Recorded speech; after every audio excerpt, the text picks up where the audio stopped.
Well, soccer fans in New England are getting a World Cup preview right in their backyard. Chants of Allez les Bleus and Via Brazil will be heard as two global powers, France and Brazil, face off next month at Gillette Stadium as part of the Road to 26 international friendlies.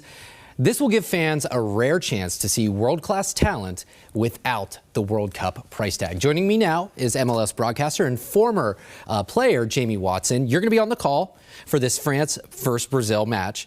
First of all, for anyone that isn't aware, these are world-class teams. What could people expect with this match? It's a pinch me moment to be just in the building, but to be on the call for it will be something that's a bucket list resume moment for me personally. It's not about me, it's about these teams, right? Though, two top 5 teams, France number 3 in the world, Brazil number 5 in the world.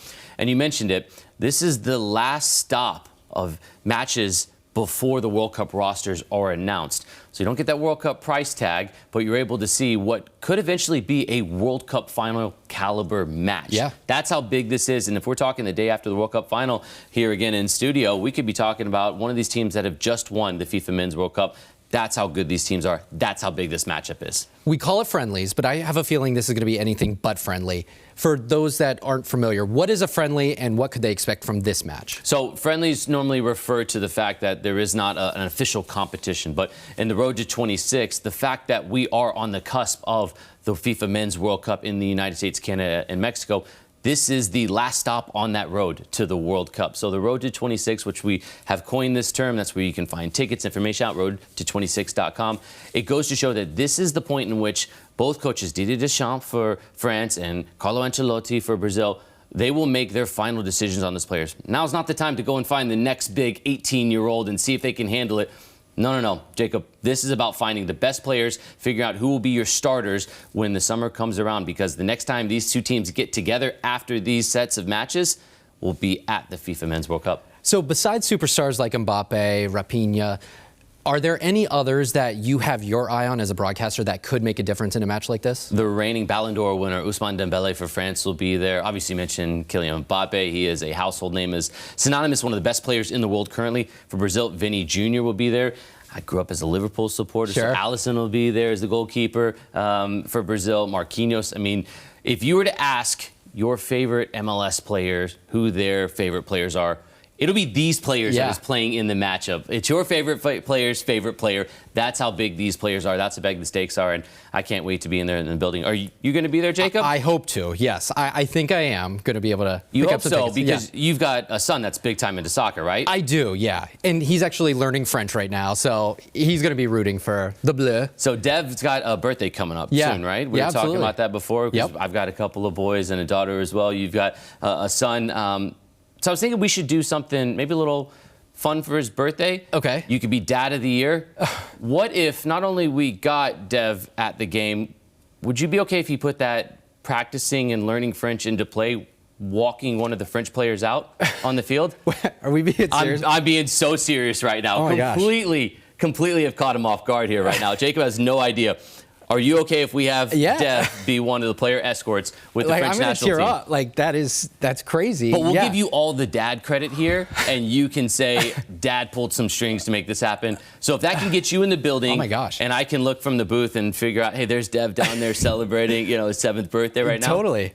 Game? Let's make that happen. Dev would be okay with it? Oh my gosh, yeah. So March 26th, 4 p.m. at Gillette Stadium. Yeah. You don't have to go to roadto26.com. If you want to be there, that's how you get there, but you'll be there and Dev will be there. Thank you. I'm like sweating right now. By the way, our producer goes, can I also walk on the field with the team? Right, I want to walk out, actually. I would be okay holding any one of those players' hands. I'm not speechless often, but Jamie, you have done a good job of doing so. I appreciate that. Now, when Dev is watching, I always take him to matches and I'm like, watch this player do that. Or what would you tell young players? Like, watch as these players are moving this way, watch their vision. What advice would you give them as they check out this match? Great question, because you're talking about some of the most elite players in the world, physically, but also tactically and mentally as well. I'm always impressed that I find at these levels. I played in the Youth World Cup, never played in the full Men's World Cup, but I just understand at different levels how quickly and how cleanly things happen. Yeah. So when you're watching this, it's almost like artists painting a canvas, right, of certain positions, goalkeepers being able to dictate the defenders in front of them, the center backs organizing, midfielders running the show.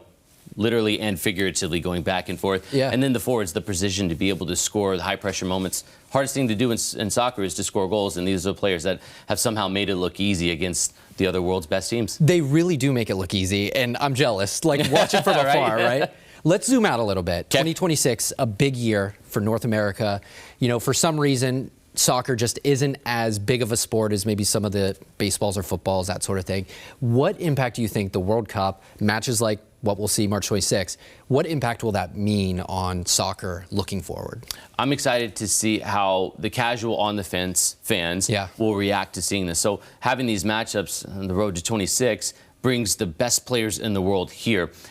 And I'm surprised that it necessarily hasn't translated on the full scope that we see worldwide, because there is such a passionate fan base. And we're blessed to have so many great sports, so many great teams, especially here in Boston, by the way. Sure.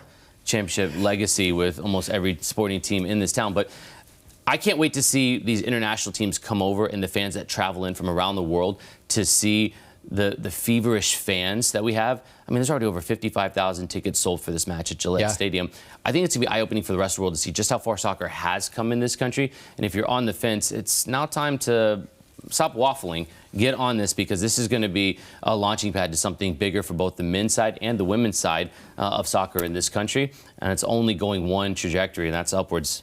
Absolutely. I actually looked it up. 67,000, the all-time record for soccer fans at Gillette Stadium. And Brazil was part of that match. It was a few years ago, but I think they could set a new record this year, too. Sixth time for Brazil, first time for France here at Gillette. So I imagine there will be people driving from all over the country flying in to be able to see this match, because this is a match that's worthy of a World Cup final. That you don't have to travel and traverse the country to be able to see these teams play, or take out a small personal loan, if you will, to be able to afford it, right? You'll be able to see it in your backyard, and road to26.com is how you do that. I hate to put you on the spot, but I'm going to do so.